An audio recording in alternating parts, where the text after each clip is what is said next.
bandiraɓe min calmini mon kadi e ñalawma hande o ñalawma pattam lamo nde tawno fondation Ceerno Walla Ndiaye oɗon gandi guilel 17 ummi Madina Gounass ene happani noon nokku ene wiye Wourossogui kono e subaka hande o Allah yettini en wuuro ene wiye Boñji e caggal mum en ndewi wuuro no wiye Ɓokilaji Allah nawi en ha jalluɓe e jamuguel en ko ɓoyani ko en jettima wuuro ene wiye Hamdallahi ɗo noon ko fondation Ceerno Walla kadi puusi en ɗo addi en ɗo no addirno en mana e guure goɗɗe ɗe rokkude ɓe forage en dutoto caggal seeɗa nde tawno nde dawɗen hande Allah addi en e nokku ene wiye Boñji Waali won ko ƴettunoɗen toon e gaccat bandiraɓe daara ɗum garten Boñji ala ndiyam kono minen kam laaɓiti mon ɗo min ñaagui Allah noon ko Allah jokki ɗum ɓoyɗe ɓerde batte Allah ɓeyda batte minen kam ko gollanɗo min yettirɓe noon Boñji ala ndiyam min ɗamtininomo ndiyam koye Boñji kono noon yettere Allah noon ko jetti min jaari caggal yettude Allah e nelaɗo sallallahu alaihi wasallam eɗen jetti jinnaɓe eɗen jetti ceerno meɗen ceerno Mamadou Tidiane Ba radiyallahu taala anhu eɗen jetti ceerno Jalal Joly Ba eɗen jetti dardiɗo Boñji Waali hande saabu omo dari darinde wontoraki e min gandi kadi o darimi darde makko o darimi kadi kodde makko machallah ko wino min ko fof min jiɗi kamin ñaago Allah nde Allah junno moƴƴina battale nde darɗon ko bandiraɓe Boñji Waali kaali e gueɗe pattam lame ɗeɗe ganduɗa fondation Ceerno Walla Ndiaye waɗi ɗum e diɗɗal pattam lamal e gardagol Aladji Abou Ndiaye ko wona ɗum en ƴaɓima en jettima ha wuuro en wiye Bokilaji en jii noɓe jaɓɓori en yii noɓe kaliri goƴaji mabɓe kono kadi rewɓe e koye munen woodi ko kaali hollude weltare munen kono kadi e jogade yakare moƴƴere caɗele ma nattan ɗumen e gaccat bandiraɓe keɗo Seydi Ndiaye min ɓooyi nande dille makko noon min jiyanimo haalpulare mbi noon ɓe mbi yiide joomum inde mum min nani dille makko ko adi hannde ñande ɓe kaali kadi fuɗɗiɗe ɓe kaali ñalawma arɗo nde guinde min donki ɗanade min jonki jooɗade min nani dille makko adi hannde ñalawma hannde min gonde weltade ɓurti addi min weltade kadi min nani golle makko min nani balle makko no jogorini omo sakko omo muddo omo waɗira Allah omo walla aduna foof omo walla yimɓe foof min ñalawma hannde o komin cohli kon heewi so jiwitte jamin ɗi minen rewɓe min darni koyamen jamma e ñalawma sarankulle mbi bokki sigi duuɗa yahru sigi duuɗa haalpulare mbi rewɓe darni koye munen min darnima koyamen jaam min darima ñalawma affaire tampude koyamen min gasi ɓuuli yidde waɗe jardin min gasi ɓuuli yidde yarde min mbaɗi forage min dañani ndiyam ko nden tampere min nani baɗowo saabi Allah e nelaɗo mum on ka julɗo a foti darnade jomum soɓe mbino ara a foti darnade jomum par ce que neɗɗo sa yi bande tan a foti weldade ko ɗum tagui min belti min jiiɗi ballon min saabi Allah e nelaɗo mum so neɗɗo no wiya aɗa juula ya to waɗa jogui ndiyam sa wi aɗa looto ya to waɗa jogui ndiyam sa ala ndiyam a wawata wadde ɗiɗo gueɗe foof sa wi julma na timma ya to waɗa jogui ndiyam sa ala ndiyam tan a julma timmata caggal nde bandiraɓe daari toon ene wiye Bokilaji en gari duunde bandiraɓe duudenaɓe kañumenne wonko kaali ɓenene dokkama forage so yimɓe dokkama forage wodan ko kaali mi accat bandiraɓe duudenaɓe e moɗon wooda kamɓene koɓe kaali pamon tigui rigui weltare mabɓe e welema mabɓe holno tolni e oɗo koɗo beelo moɓe gaddana amin belti hen hamin duwi kadi yo Allah ɓeydam julɗo kala kadi minen dun soɓe ɓenam ndiyam ne hani wuuro ngo ko yañgo kala kone wonɗo guila ferlo ha ɗo ko ɗo yarnete ummi Fuuta kadi fof ko ɗo woni ɗo kat Fuuta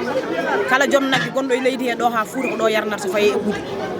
forage o wawa jogade ɗum amin belti e garal mum ɗo ha to ala to haaji ha to ala to haaji amin jaaro on amin jaaro délégation mum fof e minen affaire forage juunde forage o ne mawni o natti wawde jogade wuuro ngo forage o natti wawde jogade wuuro ngo kadi affaire nde ne tedde amen ha ɓurti minen hannde portuji 5 jeegom joɗoɗa min ni ko wona ɗum en gari jamuguel koko rokkoɗon forage en gari ha en jettima ɗon en jiino bandiraɓe jamuguel naɓe jaɓɓori sous préfet ari ɗon maire nokku o ari ɗon jomuroji ɗi e hilifaɓe moni kala haali haala pattam lam nde tawno ndiyam kono mum ala ko ndiyam gila ɗo fuɗɗi ɗo haa ɗo haaɗi ɗo en gaccat bandiraɓe jaamu guilnaɓe ɓenne manan wonko kaali tigui rigui gueɗe pattam laɓe e yakare moƴƴere ɓe jogui e oɗo forage ko jogori wonande ɗumen Abdoulaye Walla Ndiaye amin beltanimo no feewi kadi ha ala seeɗa kadi koye iɗi koye jaamugel fof jaamugel naɓe fof ene beltanimo tuggude ñande min nani forage o faade ñalawma hannde goto emen fof ene wayno cuuwade e aljanna nde wonno ko adi fof ko ndiyam so neɗɗo wuuri ko ndiyam so maayi ko ndiyam so tagama are leydi he koye ndiyam mo arda e ndiyam to ko iɗi somo hoota e joomma mo nawde ndiyam ɗum noon sa ala ndiyam an ala ko gonɗa saɗa ñaama ko ndiyam saɗa yara ko ndiyam saɗa huppa ko ndiyam sa ala ndiyam ala ko gonɗa forage o a fama haɗa hani min jettiɓe min jaariɓe min jaɓɓori ɗumen ko weltade so neɗɗo weltima noon waɗan ko wawi waɗa ko wawa ɗum noon ɓaari hamin belti noon min jaɓɓori on tan ko weltare pour nde forage o to neɗɗo waɗinima ka wawa waɗande hoorema alay saago beltonoɗa ɗumen ko adi fof kadi min calmini on min juurima on min beltinima on min ñaguima on duwaw min neldi on duwaw kadi ne min mbimo kadi ne jaay taw kono yettoɗo inde makko e yettode makko min mbimo bisimilla moɗon délégation makko bisimilla moɗon wuuro hande o kadi koko wino hadde tan mi wiide yomi haɓɓe tan somi haɓɓama mi andade kaɓɓittemi kono beele mo aduna fof hande emin belti sababu nden weltare mbi sikki fobɓoɓe amoɓe fof ballata ko yummum jobajo kono mbi sikki mataw kala ko waɗana minen rewɓe mbaɗana gadi sababu nde so debbo addanama ndiyam o addanama foof neɗɗo wawa labde caggal ndiyam o wawa diine makko wawa fewde caggal ndiyam a wawa sagginde bottare addani ndiyam a wawa wuppude tekkere addani ndiyam kono min jetti Allah e nelaɗo mum noon baɗɗo sababu o gadi Allah komo waɗa fof omo waɗa sababu dañoɗo iwri kala ɗo dañiɗo iwri noon yettu Allah jetta jomum kono min jetti sababu garɗo baɗɗo ɗumen o e sababu nde baɗɗo ha waɗi forage o kadi min ñaagui Allah kanko o yettatake o mantatake o duwante kadi min duwoni momo caggal nde gimmiɗen jamuguel en ƴaɓima ko ɓoyani jettiɗen Hamdallaye en mbatta hen commentaire en gaccat bandiraɓe Hamdallaye naaɓe ɓenne koɓe kaali ko tigui rigui ɓe gurduno e ndiyam e hande ɗamaw moƴƴo moɓe jogui e oɗo forage jogorɗo jippede ɗo henna minen komin koɗi ɗo ko caɗele tan min guri caɗele ndiyam wonde caɗele ha heewi kono caɗele ndiyam ko ɓeydi ko fof caɗele ndiyam ɗe woni en noon min jiiɗi tawde Abdoulaye waɗi ari wallude min yo Allah jokkan min min mbi alhamdulillahi rabbil alamin Allah kadi min jetti Allah min dañi weltare hande no feewi e nder Hamdallaye saabu min dañi ɗo koko min ɓoyno yidde min keɓani guila wuuro ngo sosa min ngala ndiyam ha e ñalawma hande o Alaji Abou Ndiaye ari hande wiide ne ittana min ɗen ɗon caɗele ko welema mawɗo wonani Hamdallaye naaɓe hande joni noon amin jetta Allah e nelaɗo mum amin jettana Alaji Abou Ndiaye e seeto mum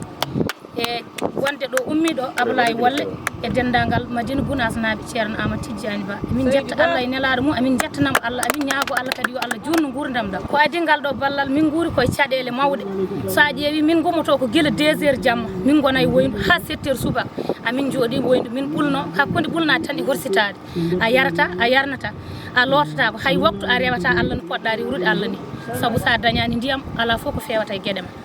joni noon so Allah jaaɓi min ɗamanima ma ɗum iwan min saabu minen nduɗo wonde min gaddana ɗum nde min cikkanno ko robinni min gaddana hakke amen caɗele min ɗanata ko jamma ɓiɓɓe amen muynata min juulata kala to caɗele ndiyam tolni min keeɓi ɗon walla ni min ɓuuri ɗon min lemna ɓiɓɓe amen jamma e beddaji ɓurde amen yiiɗo yaade ndiyam bandiraɓe ñalawma hande o mboɗo sikki on paami guila ɗo fuɗɗa ɗo ha ɗo yarete ɗo henne e wuuro en wiya Hamdallaye lappol ngol mbagol jokku rewde aynamadi rewa Horkadiéré yaha walo e wendu Bossiyaɓe gam uddidde forage mabɓe bandiraɓe Videre TV ha yesso ko law